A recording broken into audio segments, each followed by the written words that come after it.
السلام علیکم ورحمۃ اللہ وبرکاتہ۔ دورہ گرامر علم النحو قسط نمبر 16 اس کا تیسرا جز۔ ضمیر مستتر اور بارز کی بحث کے بعد ضمیر مستتر کی دو صورتیں ہیں، یا تو وجوب الاستتار ہوگی یا پھر جائز الاستتار ہوگی۔ وجوب الاستتار سے مراد وہ ہے کہ جس کا ظاہر کرنا وہ جائز ہی نہ ہو، اور جائز الاستتار یہ ہے کہ جس کو ظاہر کرنا بھی جائز ہو۔ تو پہلا اس میں سے ابن عقیل کے جو شارح ہیں انہوں نے 4 مقام بیان کیے ہیں، لیکن انشاءاللہ میں یہاں پہ 10 مقام آپ کے خدمت میں پیش کروں گا۔ پہلا یہ ہے فعل امر جو کہ واحد مخاطب کا صیغہ ہو، جس طرح کہ ہے افعل، اس میں انت ضمیر جو وہ مستتر ہے، اس کو بارز لانا یا ظاہر لانا یہ جائز نہیں ہے۔ ہم یہ نہیں کہہ سکتے کہ افعل زید یا پھر افعل انت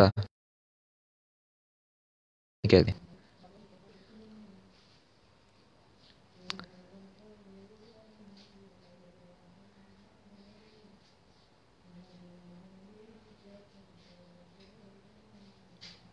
ہاں، اگر یہ ضمیر دوسرے صیغوں میں آئے جو تثنیہ یا جمع کے ہیں تو پھر یہ بارز ہو جائے گی، جس طرح اضربی، اضربا، اضربو، اضربنا۔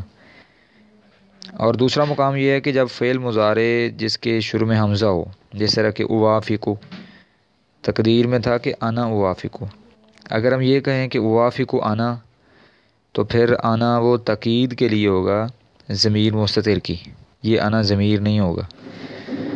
تیسرا مقام ہے کہ فعل مضارع جس کے شروع میں نون ہو، جس طرح کہ جمع متکلم کا صیغہ ہے نغتبطو، اب ہم اس کو نغتبطو نحن نہیں کہہ سکتے۔ چوتھا مقام ہے وہ فعل مضارع کہ جس کے شروع میں تا ہو خطاب کے لیے واحد کا صیغہ، جس طرح شاکر یشکرو سے تشکرو کا صیغہ ہے، یعنی کہ تشکرو انت نہیں کہہ سکتے۔ ہاں، اگر یہ خطاب ہوگا واحد مؤنث کے لیے یا دو کے لیے یا جماعت کے لیے تو پھر یہ بارز آ جائے گی، جس طرح کہ انتی تفعلین و انتما تفعلانی، انتم تفعلون، انتن تفعلن۔ اور اس کے بعد اور بھی مواقع ہیں، جس میں سے 5واں یہ ہے،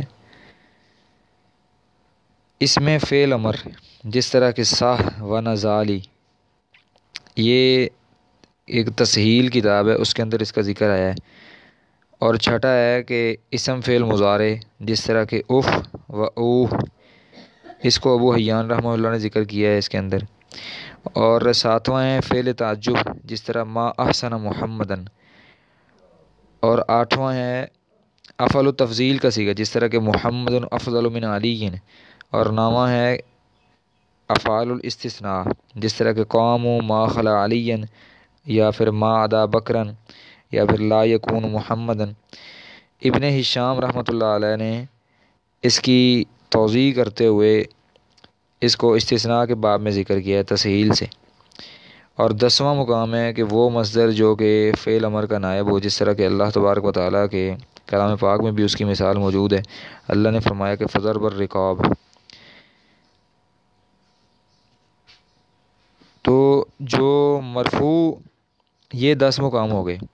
اب جو مرفوع صفت ہے جس کا یعنی کہ جو جائز الاستتار ہے وہ ہے زید قائم۔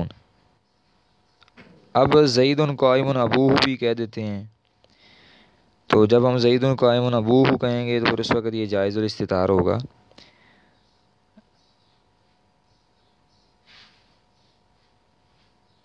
اب جو ضمیر مستتر جس کو واضح لانا بارز لانا بھی جائز ہے، اس کی مثال ہے زید یقوم۔